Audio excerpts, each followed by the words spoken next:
This is Daily Blast Live. We're talking about what you're talking about. Get real. No. This is stop. a sham. It's finally here. Drum roll.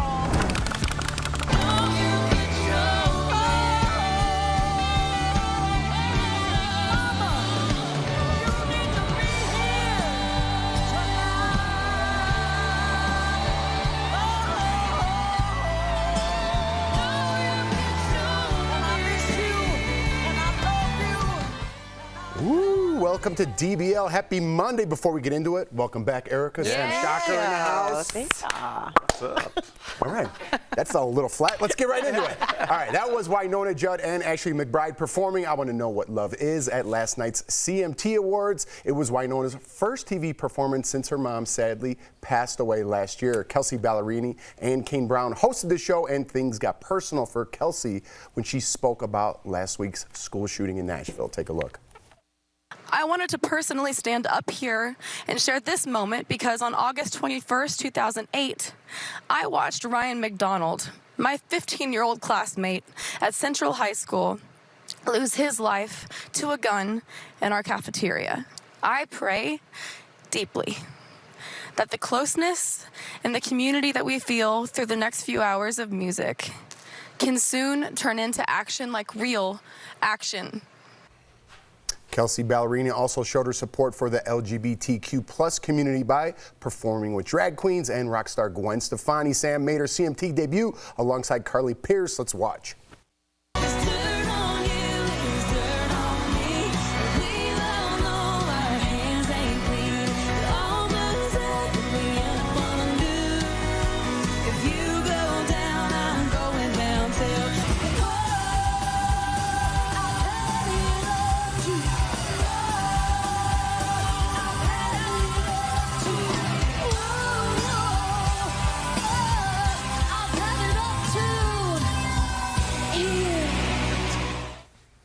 What do we think, Sam? I love Gwen Stefani.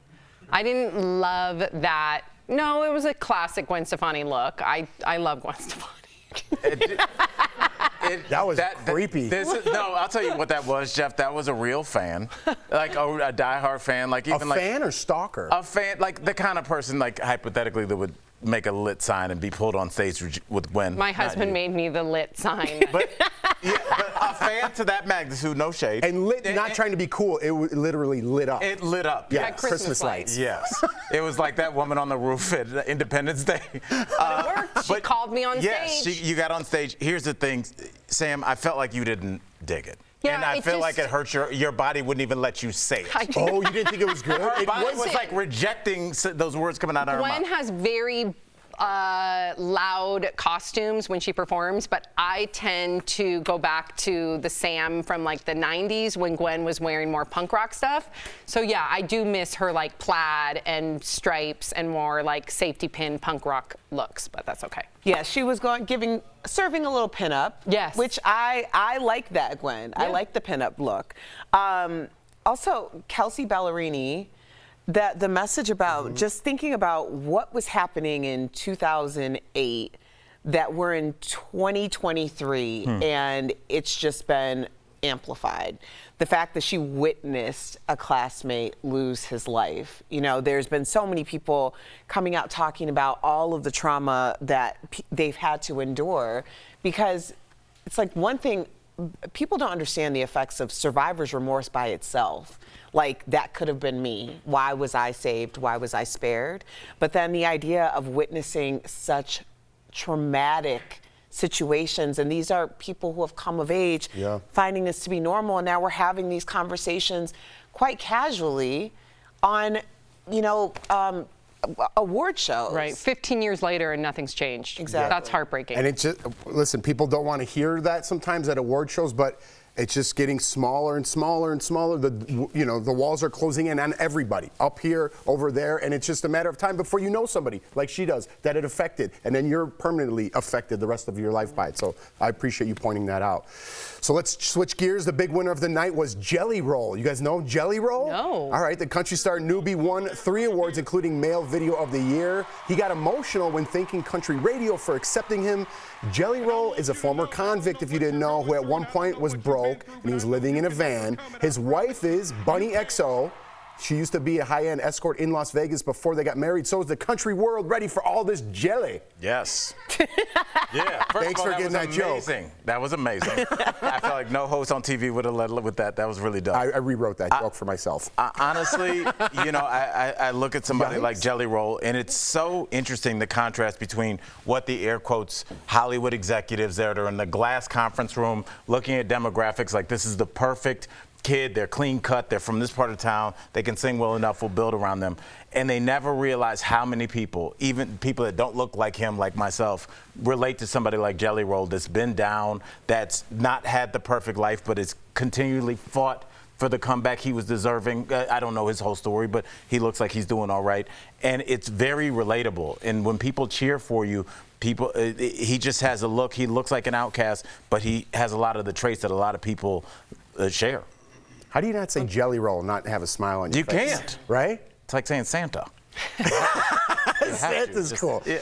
All right, before we move on, we're going to move on, but we can't talk about award shows without fashion, right? And for some reason, Sam Shocker's becoming our new fashionista. I'm not your fashionista, fashion expert, but Let's be honest. like looking at the red carpet. And I don't like reading it. Yes, So take it away, Sam. I will take it away. Way to take away your credibility before you start. I don't know anything. I said, but I do like looking at You're looks great from with the red fashion. carpet. Tell the people enough. you're great. I'm enough. You guys, it's going to be a sticky can't. week between these two, right? It's already... Hey, thank you, Jeff. Thank you. There were some amazing looks from last night's show. So here are some of the favorites. Okay, so first up, I died over this. Carrie Underwood, who took Bedazzled to another level in this jumper. Look at her stems. Okay, and then take a look at Lainey Wilson, who rocked a low-cut floral jumper and hat. Fierce. Oh, how about Megan Thee Stallion? She slayed in this royal blue dress. You can't miss those cutouts. Yep, very on trend. And Winona Judd wore a gorgeous jeweled velvet suit. Yes, and then Kane Brown wore a two-tone suit that looked amazing. I could see you doing that out. I couldn't pull that off. Yes, you could. And I then would wear that. Gotta talk about my girl Gwen Stefani, who paired the tuxedo miniskirt with faux fur boots, had everyone talking. I'm not loving it. I thought she had her pants down for a quick second. Yeah, I did too.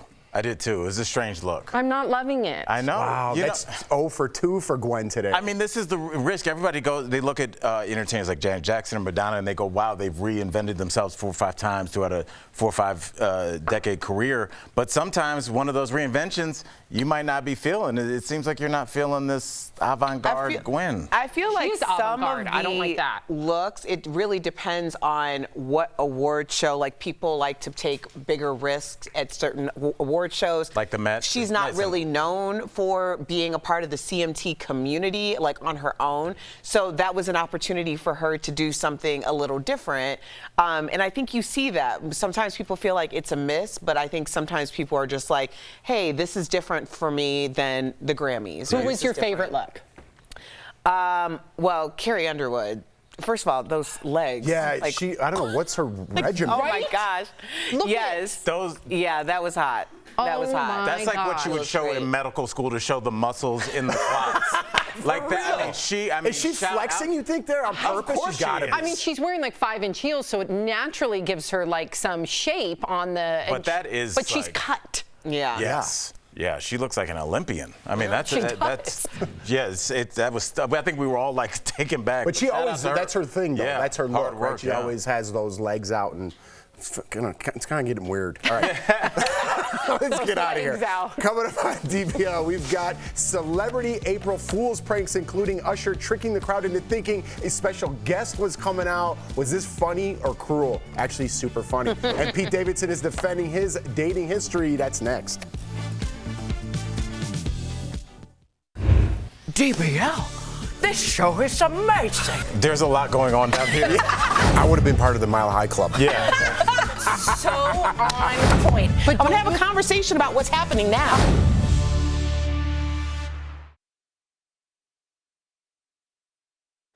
Do you like Billie Holiday? All right, so go for it. Yeah. Yes. Yes. Erica, we missed you last week. Kelly had a really emotional week. I would have loved to have heard your opinion, but I'm glad that you took time to yourself. Were you sitting back being like, I wish I could weigh in on certain things, or did it feel good to be away? No, it felt good to be away. Yeah, it was a rough week last week. Yeah. But you kind of touched on it with the shooting, because I didn't want to get into the whole thing, but yeah, we didn't get to hear your opinion. I'm sure we will throughout the week. But Yeah. We've been through so many casualty, horrible situations that we've talked about and brought home with us. And I just really think it's important for all of us to take a little mental health break at some point. So that's what I did last week, and I was really quite disconnected. I was going to ask a semi-personal question about your week off. How do you approach that? Because I think a lot of people can learn. Do you disconnect completely? Do you, how do you keep, what do you do to make sure that your head is clear? Well, I really wasn't on social media, which was helpful. Yeah. I definitely wasn't watching live television. I pretty much just I got a lot of rest. We did actually go to Vancouver and Seattle just for the weekend. We spent family time. Was it beautiful? It was cold and rainy. Yes. But that only meant that we had to go shopping because we weren't adequately prepared for that. So that was great. That's always something that I enjoy, and it makes me feel good. Good. Yeah. But we hung out with family. And you came back and you got some nice weather. We have we have some nice weather. And next week we have an 80-degree day. That's going to be Not crazy. this week, the following week.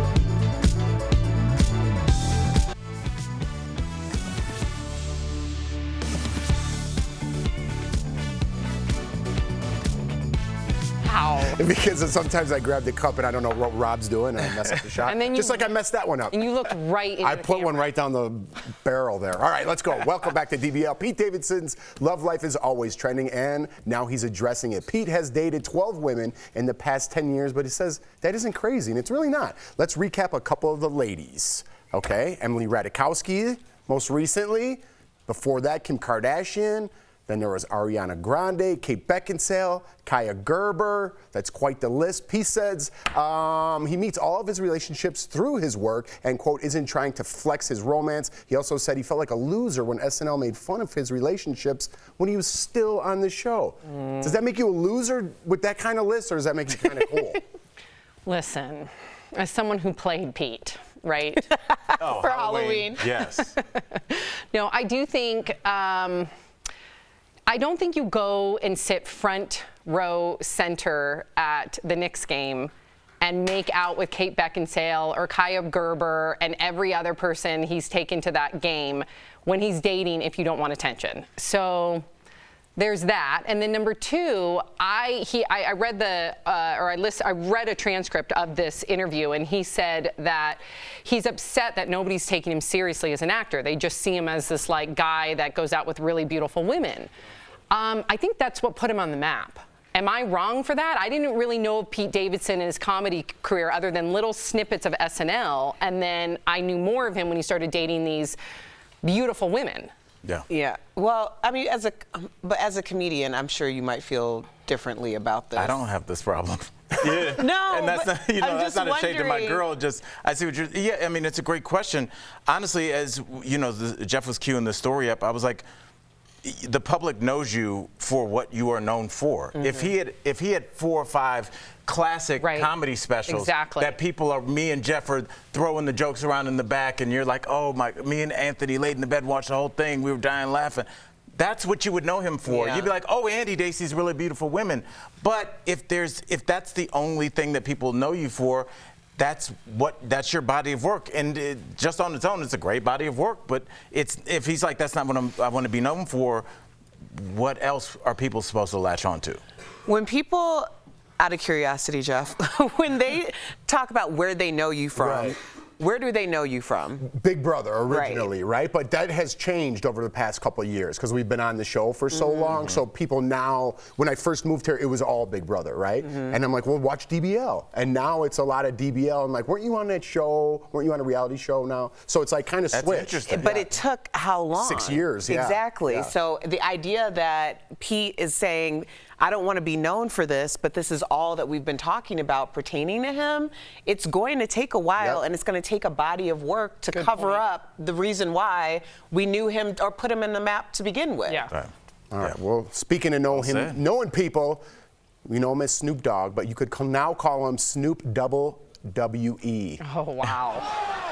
Yes, thank you. Yesterday, Snoop got into the ring at WrestleMania, taking on The Miz. He got the win by landing The Rock's signature People's Elbow. Boom. Is there anything Snoop can't do, Al? I don't think so. Snoop is, it kind of goes back to the beginning of our conversation about, what's the country singer's name? Ballerini? Kelsey Jelly Ballerini. Roll. Jelly Roll.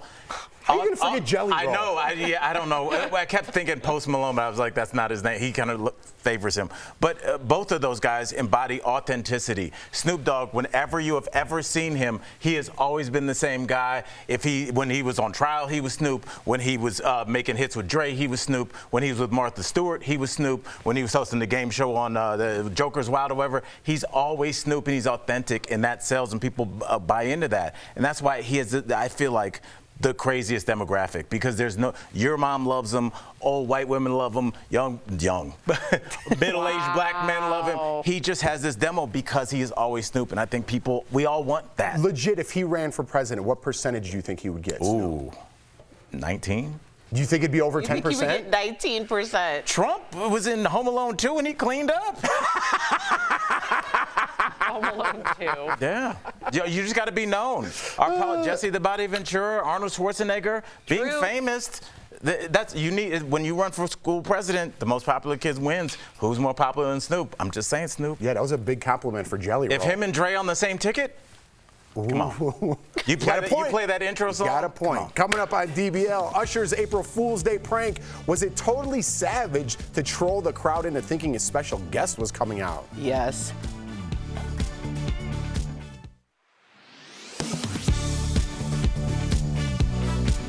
On Thursday, New York prosecutors filed criminal charges against former President Donald Trump related to hush money payments made to former adult film star Stormy Daniels during his 2016 campaign. Verified viewer Barbara asked if Trump is also under investigation for other crimes. We use these sources to verify.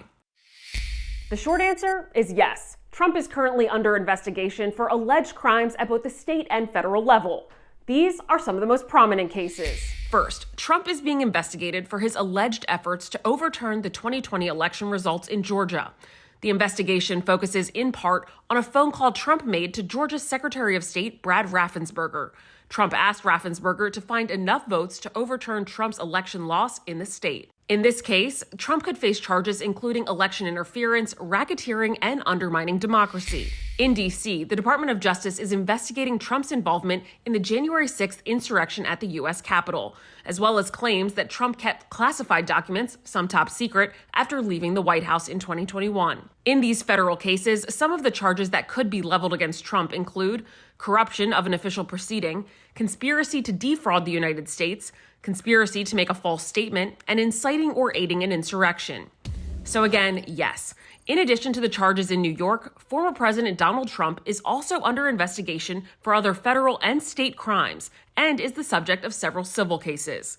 With your Verify, I'm Ariane Till.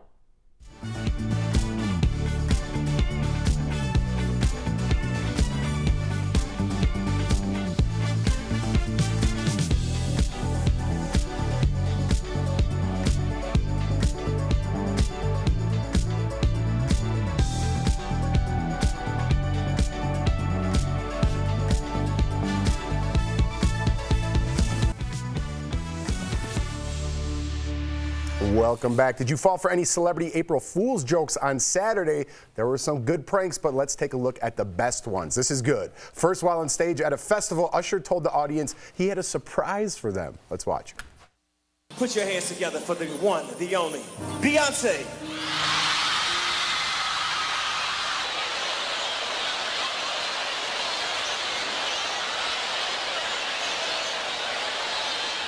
April Fools. That was a good one. That was a good one. No. Usher, no. No. You understand how many people probably went into cardiac arrest over that? That was too serious. It was too serious But for isn't me. that the point of a good one? That's a good It's one. supposed to get you right at the level of like so angry, but like that's it. I wouldn't do it because you could cause a riot doing something like that. But Yeah, you could get canceled doing something like that. All right, speaking of funny, these two guys cracked me up. Next, Michael Che pranked Colin Jost during Weekend Update on SNL. Let's take a look. At this point, it feels like even pro-Trump people have moved on. I mean, I went down to the courthouse today, and I was the only protester there. You stink!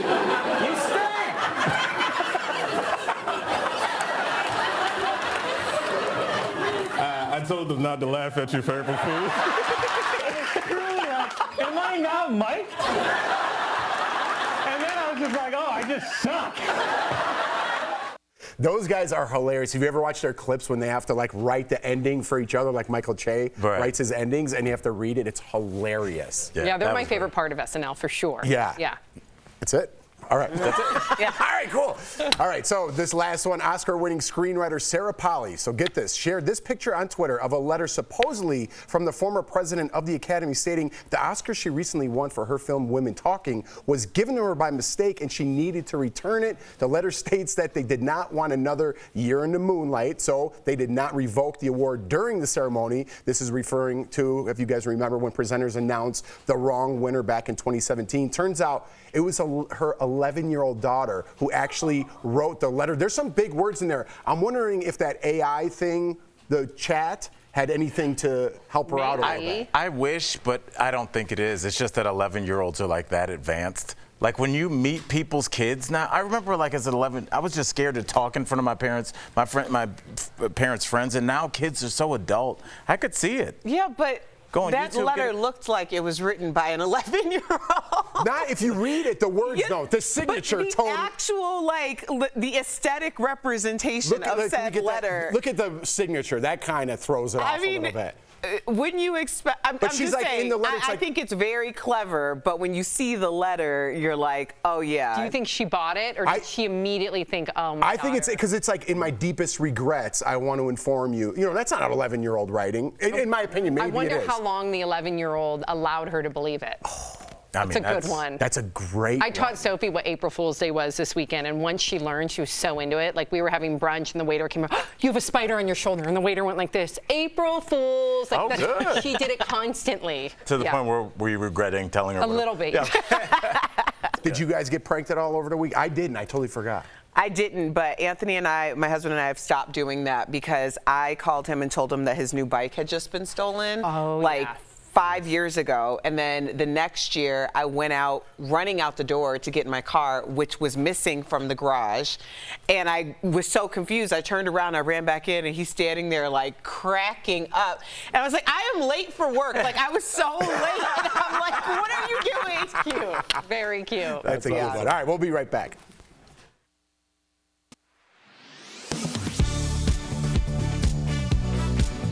Several viral social media posts claim that a deadly, highly drug-resistant fungus is spreading in the United States. Verified viewer Gabriella texted our team asking us if these claims were true. So let's verify. Our sources include the CDC, Medline Plus, and Dr. William Schaffner, professor of medicine in the Division of Infectious Diseases at Vanderbilt University. The fungus that people are talking about is Candida auris, commonly called C. auris. It's a type of yeast that can cause serious illness in hospitalized patients and those with weakened immune systems. The CDC confirms the fungus, which is highly drug-resistant, poses a serious global health threat. But according to Dr. William Schaffner, doesn't have the capacity or interest, if you will, in attacking people who are perfectly healthy.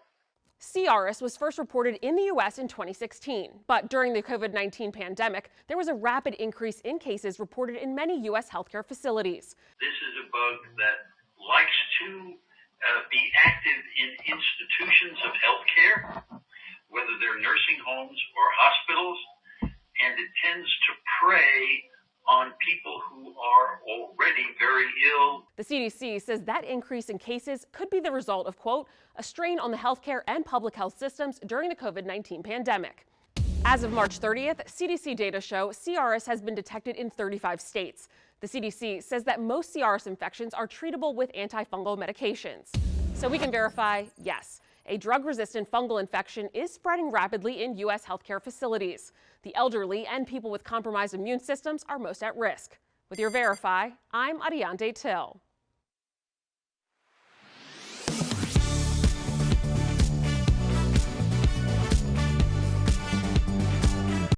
In 1972, President Richard Nixon enjoyed one of the biggest landslide victories in U.S. history as voters sent him back to the White House for a second term. The celebration didn't last. The Watergate scandal ended Richard Nixon's political career. Documents released in 1974 show a grand jury plan to indict the president on criminal charges. Was he ever officially charged with any crimes? Let's verify. Our sources are the National Archives and grand jury documents released in 2018. In June of 1972, while Richard Nixon was campaigning for re-election, 5 men were caught breaking into the headquarters of the Democratic National Committee on the 6th floor of the Watergate Hotel. The president denied any involvement, but evidence tied the burglars to the committee to re-elect the president.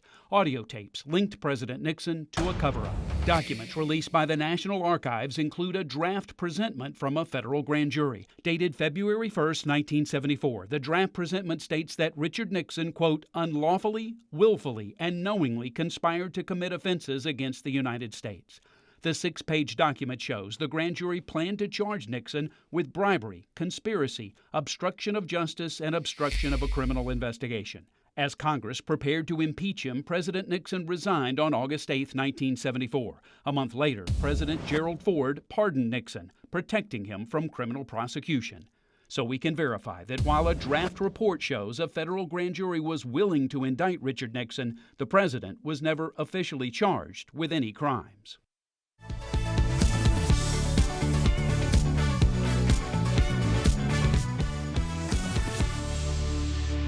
Welcome back. If you're suffering from joint pain, try these tips to protect your joints and prevent added injury. It's time for some joint and muscle support brought to you by Omega XL. A healthy diet with plenty of calcium can keep your bones strong and help you lose excess weight that can be causing joint pain. Sitting or standing all day is bad for your joints. Alternate between the two to prevent stiffness and strain, and increase your range of motion by stretching every day. Very important, especially before exercising. Omega XL has improved the lives of millions of consumers. Supported by 30 years of clinical research, Omega XL's powerful and proven benefits have transformed the lives of athletes, celebrities, and dedicated daily users. Call 800-813-6801 or visit OmegaXL.com for more information. And before we go, we want to wish our boss a very happy birthday to our senior executive producer, Bert Dubrow. Oh, man. Ow. He's not here, but hey, I got it in. Bert came to my party this weekend, so I got love for him. He showed up from a little picnic thing. It's cool. That's my man. All right, happy birthday, buddy. We love you.